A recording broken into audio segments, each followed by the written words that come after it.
So yan, invite ko na rin nga pala kayo guys. This coming Saturday, attend tayo sa parang walk for UNCOP. So answering cry for the poor. So parang fundraising activity din siya, and yung mga malilikom na pera ay syempre ide-devote yan sa mga children na nangangailangan ng support para sa kanilang pag-aaral. Mapapagastos na naman tayo Ganun ang linggo-linggo ang gulay. Oh, pakwan, $12. Alam nyo ba guys, nung bumili kami ng pakwan dito, na I think $7 lang ata siya or 8, hindi siya masarap. Ito yung presyo ng okra dito guys. Ayan. Tapos talong, ito, $1.99. Kasi dito guys, napansin namin, hindi mo makukuha lahat sa isang tindahan yung mga kailangan mo. Merong iba talaga na wala dito na meron sa Walmart.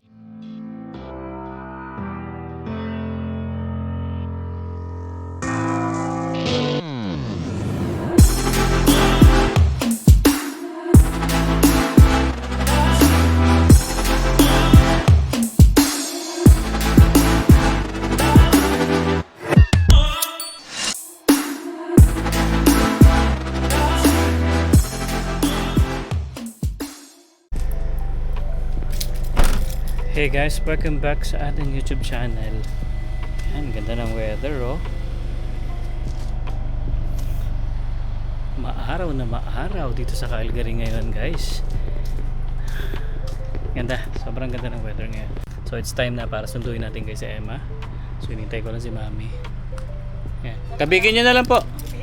Apo, tinan nyo kung nakalakten. So kung napanood nyo guys yung Sylvan Lake namin, sobrang ganda doon. Isa pa sa maganda guys, malapit lang siya sa Calgary. Kaya pag gusto nyo mag-swimming, mag-chill, punta lang kayo doon. Alright, so sunduin naman natin si Emma guys, then tuloy natin yung kwento mamaya. Ayun guys, nasundo na tayo dahil tayo ay back to work na naman ngayong Monday. Yung isa dyan, ang haba ng pahinga. Uy, hindi naman. Hanggang bukas pa. Yan, sana all. Tapos ang ganda pa rin ng weather guys. So sulitin nyo na. Ayan, maggala-gala na kayo. Init. Kasi, ayan na, nasa mid na tayo ng August. Grabe. Maya-maya ay fall na. Ayan, lalamig-lamig na ang panahon. Ngayon, mainit guys, plus 25. Ayan, kaya kami naman ngayon ay magkakaroon ng mga paghabol sa camping. Kasi alam nyo pa guys, wala pa kaming camping for this year. Yun pa naman yung excited tayo kasi nga, di ba, last time, ang tagal bago humupa yung ulan, di ba, parang May, umuulan pa rin, or June. Kaya yung booking namin, yan, na-move. Pero, alam nyo ba, mauunahan pa kami ni Mami mag-camping. Busy sa likod. So, meron na siyang mga friends dito sa Canada. Alam nyo ba yan? And magka-camping sila nang hindi kami kasama. So, yan, camping yan ng mga tito-tita. Ayan, kaya si Mami ay kasama. Kaya ngayon, yan, pupunta ulit kami sa grocery. Yan, titingin ng ano ba yung mga kailangan dalhin. Yan, syempre sa bahay, pati na rin sa magiging camping ni Mami. Kaya nga kagabi guys, ayan, naghagigalap na kami ng mga gamit. Sa basement, kinuha ko na lahat, pati yung pang-camping. Kasi may camping din kami next week naman siya. Yes, so yun nga, sunod-sunod na yung camping namin ngayong katapusan ng August. Pero ngayong weekend si Mami, tas next month din. Hopefully nga, hindi pa ganun kalamig. Dahil ang nakakatakot talaga yung manginig ka sa lamig kapag gabi na or madaling araw, kasi doon talaga yung, alam mo yun, yung pasok ng cold snap. So pine-prepare na rin namin si Mami, yan, para hindi naman niya isumpa ang magiging first camping. Kaya lahat na ng mga ibabalot sa kanya, yan, dadalin na, pati yung sleeping bag, tapos yung airbed, ni-ready na namin. Yung tent naman, kasama niya na sila Tita Nora. Kaya, okay na yon, secured na yon. So, yung mga na lang niya, susuotin. And, yan, other things na kailangan dalhin for that camping. Ma-ready ka na sa camping mo? Ready na. Ready na. So, sabi ko nga, careful din pala siya sa mga paglalakad. Kasi, syempre, aside sa camping ay magtutour din sila, maglalakad-lakad sa Waterton.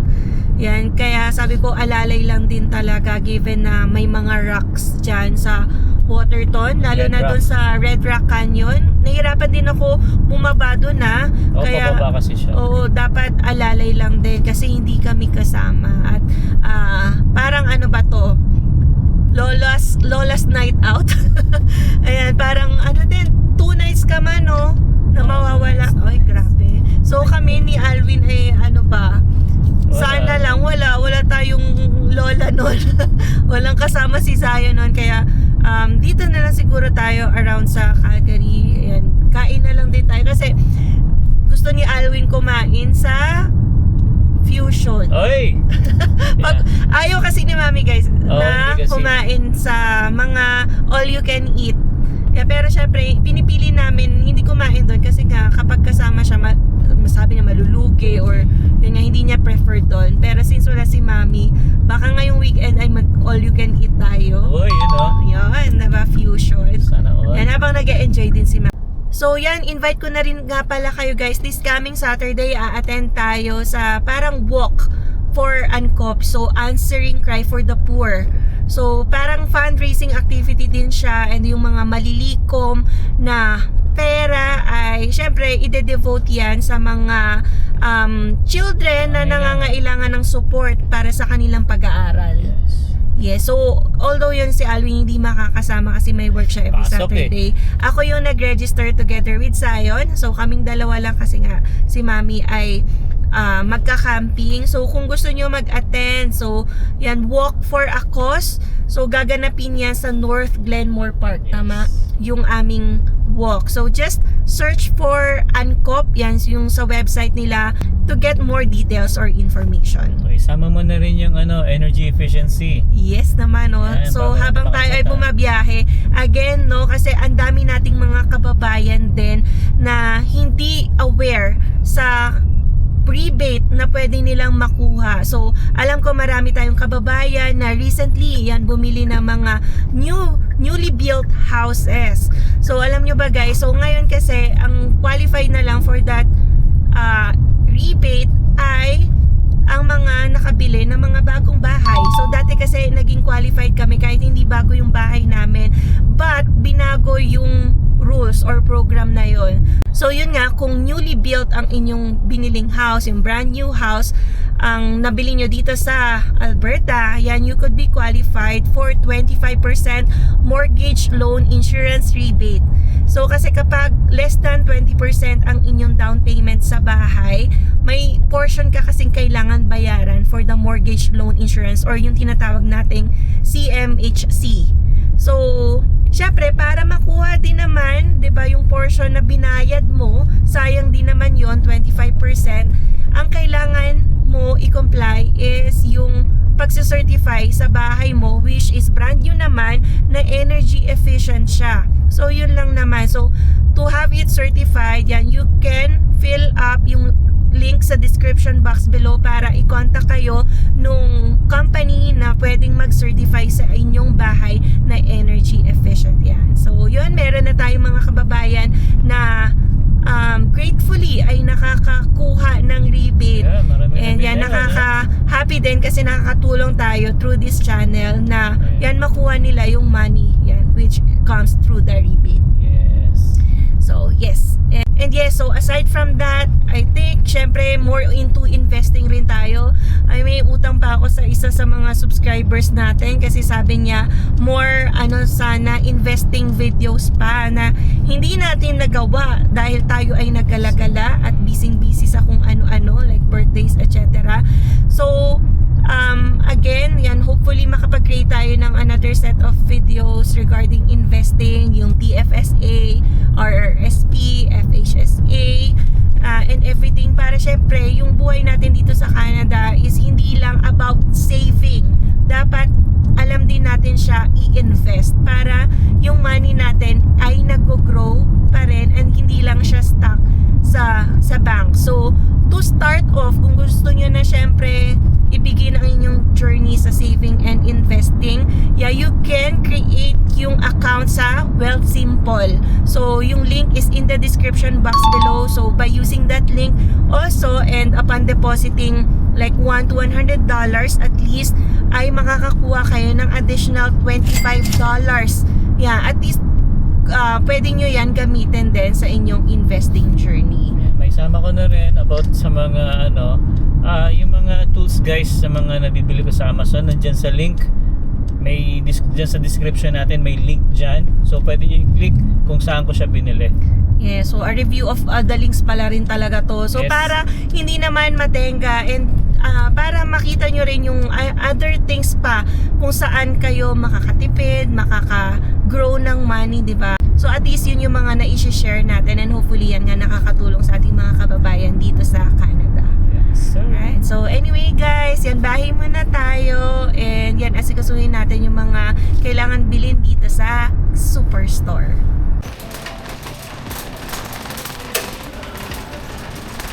Dito na tayo guys sa Superstore. Unang-unang bibili natin syempre kamatis. Kasi wala na tayong kamatis. Uy, mango red oh. Kuya. Luya wala na rin. Mapapagastos na naman tayo ah.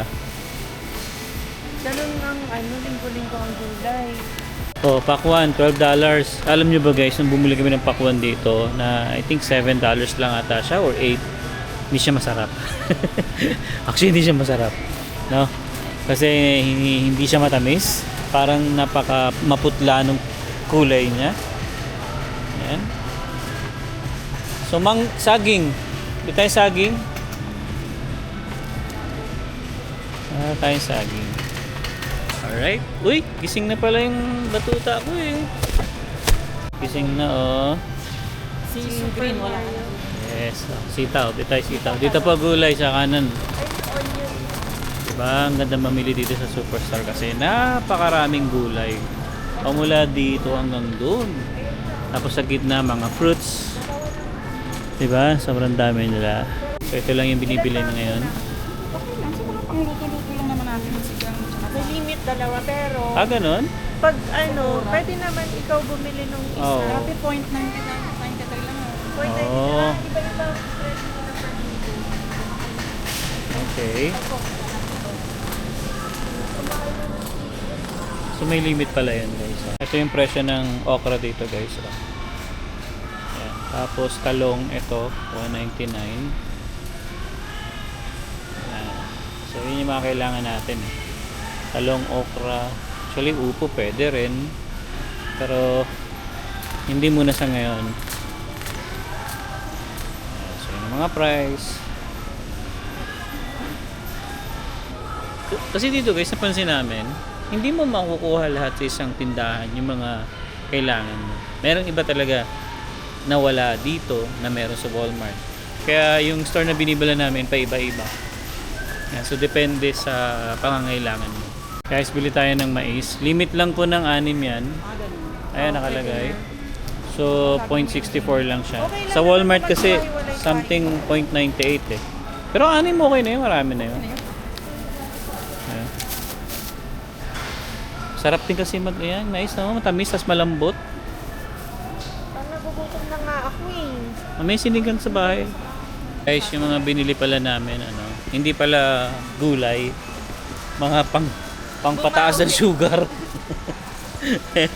Pang-offset sa gulay. Eh. Uy, ngayon lang yung cravings ha. May ice cream na kami, may cone na kami, may chocolate pa si chichirya Emma. pa, may cheese ka pa for the burger. Patay tayo Wow. dyan. Ayan, tsaka naman Dito na lang. Oo. Dito na tayo. Nahirap magtimbang-timbang eh. At least dyan, mabilis. Dito, baby. Oh, sorry. Ano lang. Pinay pa ata yan. Mukhang mapapalaban na naman si Emma dito sa presyuhan. Alright guys, ito na ang napamili. And syempre, 100 na naman ang ating gastos. So kung weekly, Mapapalaban ka na naman. oo. Yan, hindi ko na nga binibilang masyado eh. Yung dating binabudget ko dati for grocery, wala na yon. Wala, dumami. Siyempre pag nandito si Mami, yan, go lang tayo ng go sa gulay. Pagkain naman yan. Yan, tsaka minsan na mga cheat days, ngayon lang ulit, ang ice cream at Yan. chichirya. Oo, ngayon lang ulit. Tsaka ano na nga to, i-manage nyo naman, 2 piraso lang yung chichirya namin. Wow. Dati isang katutak, no?